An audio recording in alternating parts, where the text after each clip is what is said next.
All right, guys. So the Heat get a 113-101 win over the Warriors. Let's go ahead and talk about it real quick. Coming into this game, the obviously Andre Iguodala, who played the last 5 years with the Warriors and won 3 championships and Finals MVP. Coming in back to the Bay Area. Well, not back to in San Francisco now, but coming back to play against his former team, Golden State. They were gonna give him the tribute video, all that kind of stuff, and rightfully so, he deserves it. But now talking about the game, first of all, I'm glad the Heat won. They were on a 3-game losing streak, first one of the season. It definitely felt good to get back on the winning side because, man, how long had it been? Like 4 or 5 days since the Heat won a game. Like, well, it's not a long time, but in like NBA days, feels like forever since the Heat won a game. Well, what I really liked from the Heat side was Bam's play and Kelly Olynyk's play. Your bigs played well today. I know KO's been up and down this whole season. I don't know if it has to do with injury. He's just fallen off. I really don't know, to be honest, guys. I lean towards it could be an injury because before the season even started, I know he suffered a bad knee injury or something like that.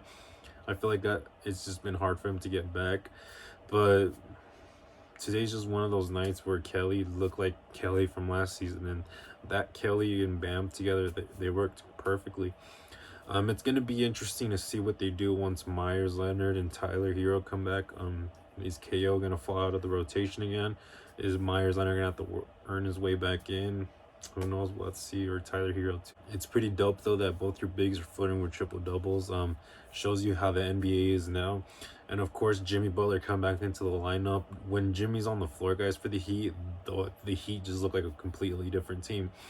There are still some questions about the defense and all that because the Heat did have a 20-point lead in this game, and then the Warriors just kind of went on a run. I don't know if that's more of the Heat's defense or Golden State just getting in a rhythm. But honestly, it's just great to see Jimmy out there too, just healthy and playing, because I know he had the shoulder injury or whatever and x-rays were negative, but it's just good to see him back on the floor, and that's what you need. You need your all-stars on the floor to win games. And this Warriors game is just an example of why you can't let your guard down against these bad teams either, because these guys got nothing to lose. The Warriors, their season's pretty much done. Like, no offense to Warriors fans or anything, but this season's played out for. They're just playing for a lottery pick. And I'm sure everybody knows it, but these guys are out here playing still. Like, they got nothing to lose. Overall, I expected the Heat to win this game, and I'm glad they came out and did, because if they didn't, that would be a little bit worrying. And we gotta talk about my man Jay Crowder, dude. This whole Grizzlies Heat trade, like, because obviously, like, you had like half of Heat fans who wanted Winslow gone, who didn't want him gone. It's how it is.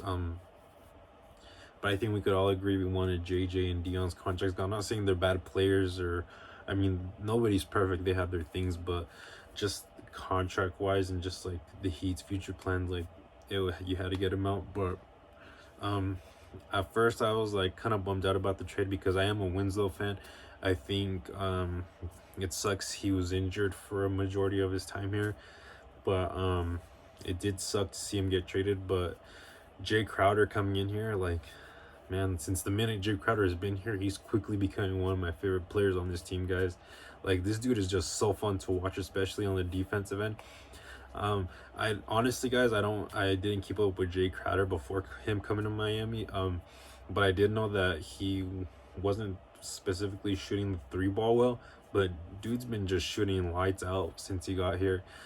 Maybe it's Coach Spo, maybe it's how the Heat play. They always move the ball around, find open shooters in this, but Jay Crowder's been killing it. And if Jay Crowder keeps this up, and even going into the playoffs, if he's a threat from 3 like that, then it just makes this team even better. And the fact that he plays defense, always diving for balls, always going for the 50 balls, like, well, you see what he did the other night against Portland. Like, part of the reason we were even still in that game was because of Jay Crowder's hustle plays, him reaching, diving for balls and everything. Like, Jay Crowder can play, and wow, I can't believe the Grizzlies just gave him up like that. Like, definitely, like, because the Grizzlies are the 8th seed right now. Now I'm getting kind of off track, but Jay Crowder could definitely be leaving an impact on that team.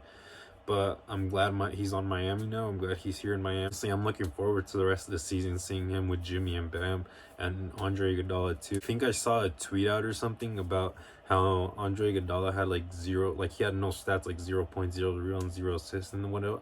But he's like the second most impactful player or something like that on the defensive end. Like it's crazy how much impactful Iguodala is without having to put anything on the stat sheet.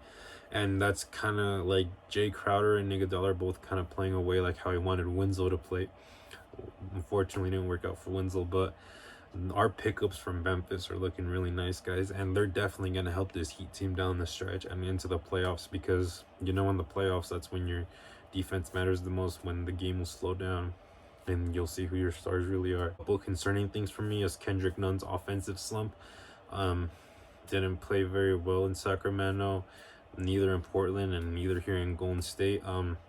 You figured maybe he'd come out a little bit motivated, playing against his former team, was G League team. But that wasn't really the case. Is it worrying? Maybe just a little bit, because you got to remember, guys, he is a little bit older, but he is a rookie. Like, this is his first full NBA season, and Jimmy being to initiate the offense more. And to me, Kendrick Nunn's more of like you give him the ball and he goes and scores. But when you're asking him to bring up the ball and you're asking him to make plays, like, he's not the worst at it, but it's not his game. Kendrick Nunn's just a full-on scorer, and that's why we love him. He can get to the hoop, he can shoot and all that, but when you're asking him to do more, especially since he's still a rookie, in a way, yeah, he's still a rookie, it's tough. So that's why I'm not completely there yet, like where I'm panicking, worried, but it is something to watch out for, guys. And then Duncan Robinson, I swear the refs have something out for him. It's pretty tough because it feels like Duncan can't even breathe on a dude without getting called for a foul.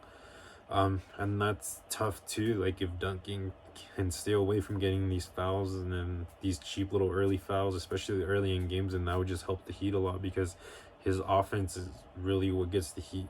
Well, not gets the Heat going, but it really like helps the Heat be a threat from three, like how they are. But I'm sure the Heat will figure it out. It's almost all-star break, guys, so I'm sure the guys are just ready for a break. Everybody in the league's probably just ready for a break. But I'm sure it's something that the Heat will go over and try to adjust to it. But it's crazy, man. Hopefully they can figure something out of that, because if Duncan Robinson's not on the floor, then it's a little tough to get your offense going for the Heat. But overall, guys, I'm happy that the Heat got a win. And as for the Warriors side, like I said, guys, this is pretty much just a wasted year for them. Their two best players, Steph, Clay, probably the best backcourt ever, two of the top 5 best shooters ever, they're out for this season. Well, Curry's supposedly supposed to play next month, but I don't know if that'll happen. And if it does, could be very limited minutes. I don't know, guys. I'm sure that the Warriors wouldn't want to push Curry too much, especially because they're not playing for anything, maybe a draft pick. But I like the pickup of Andrew Wiggins. Well, obviously, not saying D'Lo's a bad player or anything, but obviously, like, if you're the Warriors, why would you need so many talented guards? I never really saw how you would have all 3 of them playing. Like, are you gonna play Clay at the 3 and have D'Angelo come off the bench? I don't think neither would have worked out, to be honest.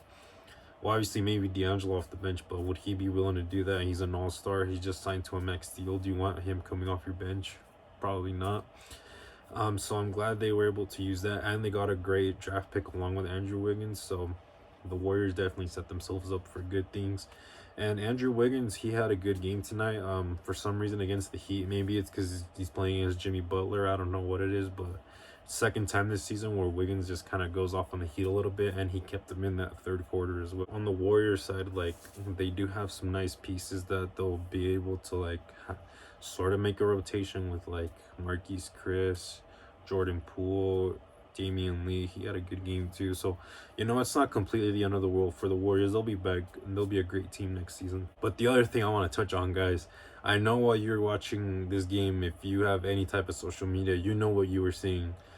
All right, let's talk about this, guys. You guys know what I'm talking about. You already know what I'm talking about. And that's what Joel Embiid posted on social media. I think I saw a picture where it's the exact same thing Jimmy posted at one point. Maybe like a few years ago, Jimmy posted a picture with the exact same quote, and you have Jimmy replying to Joel saying, "I know a place where you can play villains."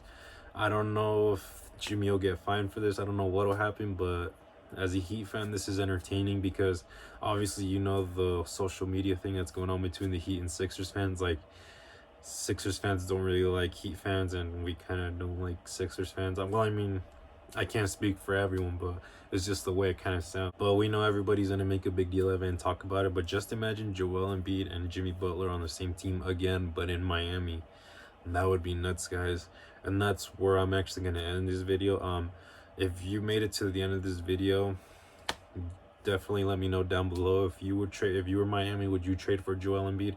And if you would, like, what would the Heat even trade? Like, just trying to think of a trade right now for Embiid. I feel like it would cost us a lot. But anyways, guys, thank you for watching. Definitely leave a like, consider subscribing. You know what I mean, the world to me.